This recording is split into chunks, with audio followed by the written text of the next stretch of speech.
In the Seinfeld episode The Little Kicks, Jerry and Kramer take a trip to the movie theater with one of Kramer's buddies.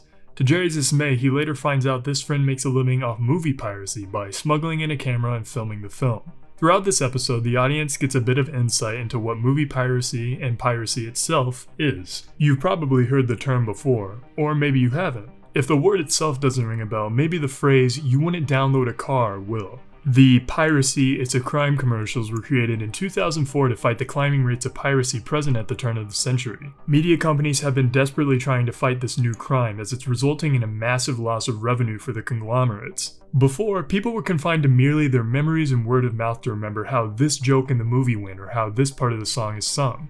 Now, with the help of camcorders, cassette recorders, and the internet, people can create their own copy of their favorite media and make a buck off it as well. In fact, you might get a taste of piracy every time you open up an app on your phone. With the advent of the internet and the ability to digitally share everything you find online, piracy is easier than it's ever been, and it's been around for a long time.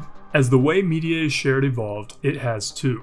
From making mixtapes on blank cassettes to filming movies with a camcorder, piracy has been a booming business for decades. The ethics around the concept are constantly debated. Who does piracy hurt? Who does it benefit? Do we care if it hurts those people? If everyone does it, is it a big deal? If nobody gets punished for committing a crime, is it really a crime? These questions are as old as time, and their answers will change depending on who asks them and who answers them, especially when it comes to piracy. For every new form of media, the pirates are ready to distribute it on their own terms. For every roadblock the government gives them, they find a workaround. As soon as one site gets taken down, another pops up. Piracy is relentless, happening in broad daylight, everywhere you go.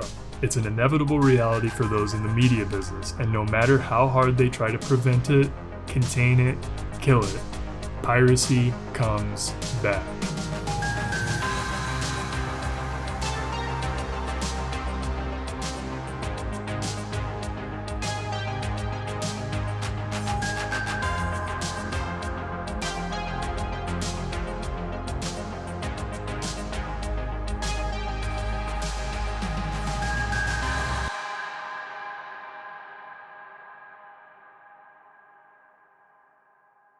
Before taking a look at the media modern piracy still ravages, there's another that successfully contained it.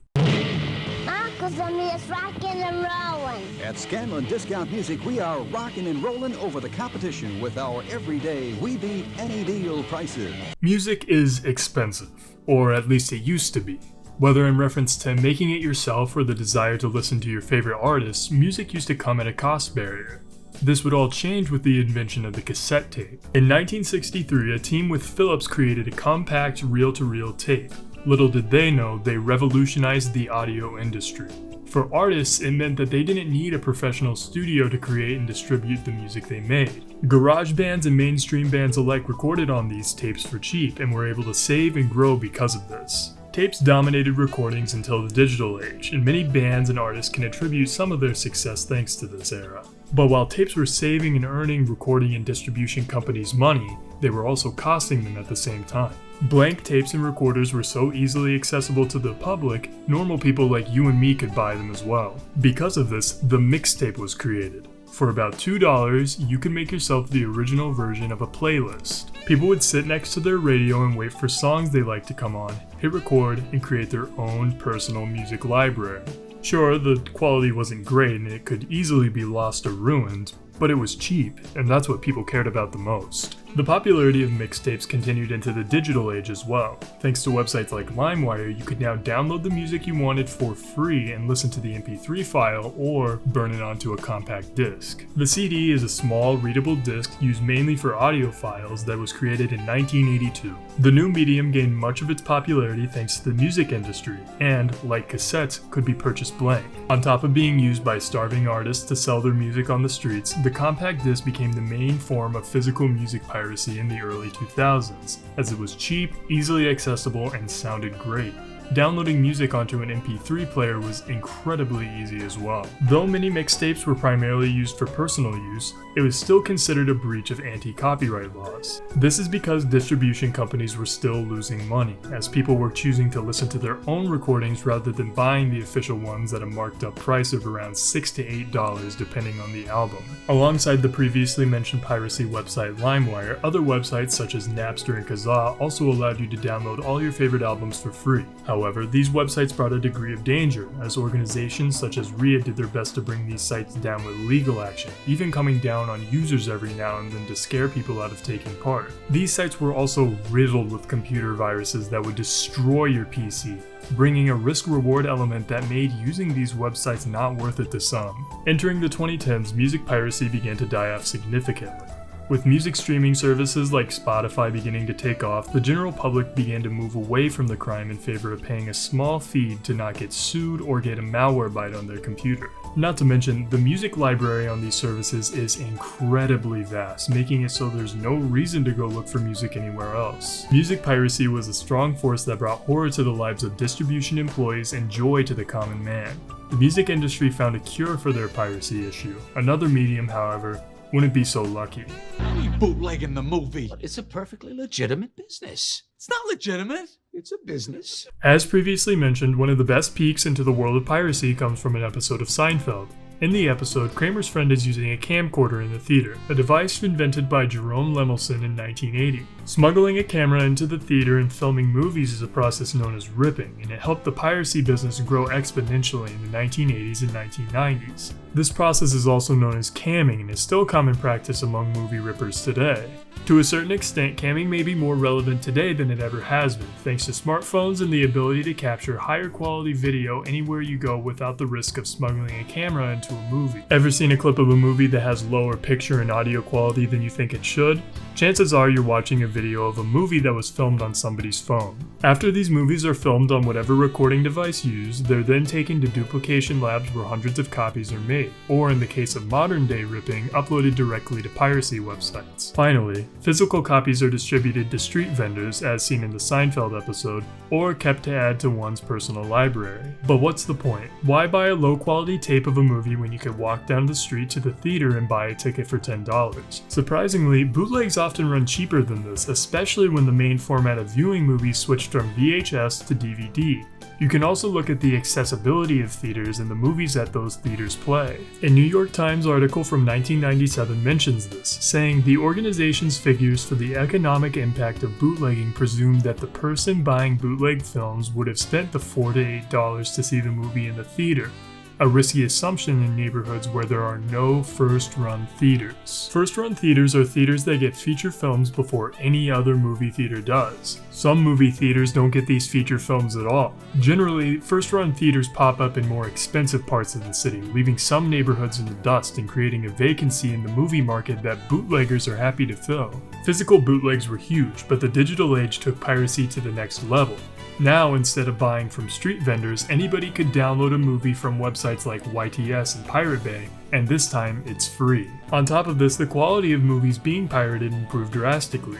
Ripping from movie theaters still exists, but now anybody can upload and download high-quality MP4s and get the exact same experience as buying a movie on Blu-ray. Not only that, but it's completely free, excluding the cost of a flash drive or a few blank discs if you want to watch the movie you just pirated on your TV. It was only in the early 2010s that film piracy began to slow down. Similar to that of the music industry, streaming services were beginning to take off, and with it, people thought piracy would begin to taper off in correlation. But it didn't.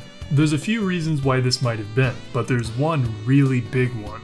You see, with Spotify and Apple Music, you get almost every song you've ever heard in one place. There's only a handful of streaming exclusive albums.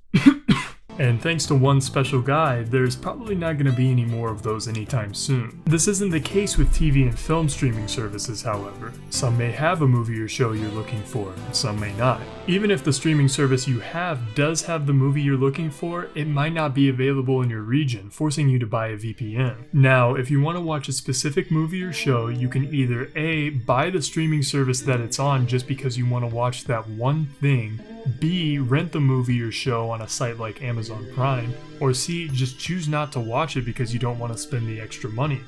There is an option D though. You could just download it for free. Since there's no centralized service where you can watch whatever you want, you have to pay for multiple streaming services just to be able to have a diverse selection. But there's always another option of just having 1 or 2 streaming services and pirating everything else, or just pirating everything. Even those who are subscribed to multiple streaming services have confessed to continuing to pirate the entertainment they want. A survey by The Guardian found that among those with 3 or more paid streaming services, 13% still continue to pirate content because what they pirated wasn't available on the services they paid for. So, streaming services and the film industry are both stuck. They want people to come to their service, give them money, and expect them to be happy with the selection of shows and movies that are available to them. But you can't have your cake and eat it too. Shows bounce around, services that don't have ads already are making plans to add them, prices continue to go up, streaming is fighting a losing battle, and the only positive that's on its side, legality, isn't helping it make up any ground. Look at him, like he's some kind of Caesar. Ugh, don't be so dramatic. I obviously don't think I'm Caesar. Now release the lion. In the United States in 1920, an amendment was passed that banned the sale of alcohol in the country. While many thought that this would cure the country of its rampant alcoholism, the drinking rate in the United States increased and the people were still getting their hands on alcohol. Yes, some people were arrested, fined, and sent to jail, but the majority of people that were drinking got off scot-free, similar to how piracy works today. Piracy is, without a doubt, a crime. Your chances of being arrested for this crime, however, are fairly slim. It would actually cost more for the government to go out of their way to arrest all the people pirating media than it would to just let it happen or go straight for the source. When alcohol was illegal in the US, there were so many people drinking and so few prohibition officers that it was impossible to keep tabs on every person's activity at once. Instead of wasting their time arresting these people, the officers would go straight for the source, the people supplying the booze. This is the same strategy that's being implemented today. Aside from a few cases, the majority of the people getting in trouble for piracy aren't the people downloading files, it's the people uploading them. Take, for example, the case of Philip Danks. Danks was your run-of-the-mill movie ripper. He recorded Fast and the Furious 6 in the theater and uploaded it online for over 700,000 people to watch. Danks was caught, probably in part because he was bragging about that number online, and sentenced to 33 months of prison. In this endeavor, Banks made around $1,000, which is chump change compared to the $3 million in damages he supposedly caused for Universal. This is what I mean by taking down the source. While the people who downloaded the movie probably only cost Universal a few dollars at the most, it was Danks who made a dent in their profits by uploading their movie online. This is the government's solution to stop piracy, and it might be their best course of action. While piracy sites can get taken down, new ones will open up immediately after and the pirates will flock to it. All the feds can do is sit back and take down one pirate after another. But there are millions of pirates out there, and the government clearly isn't scaring them until they're on their front doorstep. Understandably, those who earn money from legally distributed films, music, and television are upset about the level of piracy that is continuing to be seen throughout the public. The articles used as sources throughout this video have been stuffed with quotes from angry individuals that are losing profits because of all these people illegally downloading files. But is piracy necessarily a bad thing? It depends on the angle you look at it from. From an overall economic standpoint, piracy is damaging to the economy. Overall, it costs the United States $29.1 billion annually. According to RIA, piracy causes the loss of 70,000 jobs a year. These numbers are substantial and they aren't good for the world's economics, but they might be self-inflicted. Entertainment has been getting more expensive and, as a result, less accessible. In late October of 2022, Apple raised the prices of both Apple TV and Apple Music. Netflix has also increased their prices in 2022, which led to a massive loss of subscriptions and, in turn, profits. And even when streaming services aren't increasing their prices, they're losing business because they're losing content, like HBO Max. Like with first-run theaters and movie ripping, People don't want to miss out on cultural checkpoints. From this point of view, you could look at piracy as a way of the people trying to drive down the price of these services. By showing there's alternative methods to get their hands on media, maybe these corporate bigwigs will stop gouging their prices for movies and streaming services. When the simple joys in life become unattainable for normal people, it only makes sense for them to seek out other ways to get them back by any means necessary. So, when the service providing you with the entertainment you view daily takes it away from you by making their service too expensive or by removing the media altogether, people are going to go out of their way to find what they want, legal or not. Piracy is not a good thing.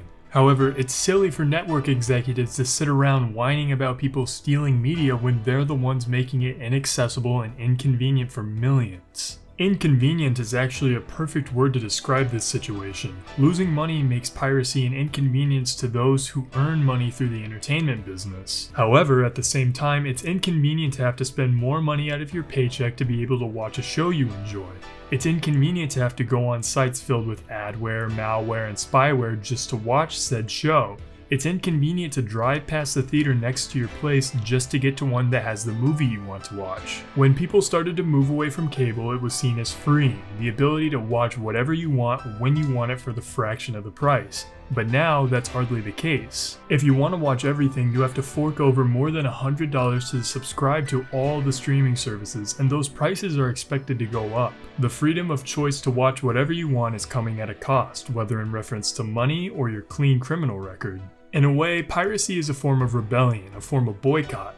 Because people continue to pirate, there will always be a burden hanging over greedy corporate individuals' heads, as they know that once movie, music, and streaming service prices hit a certain point, piracy isn't going to become a way to watch or listen, it's going to become the way to watch and listen.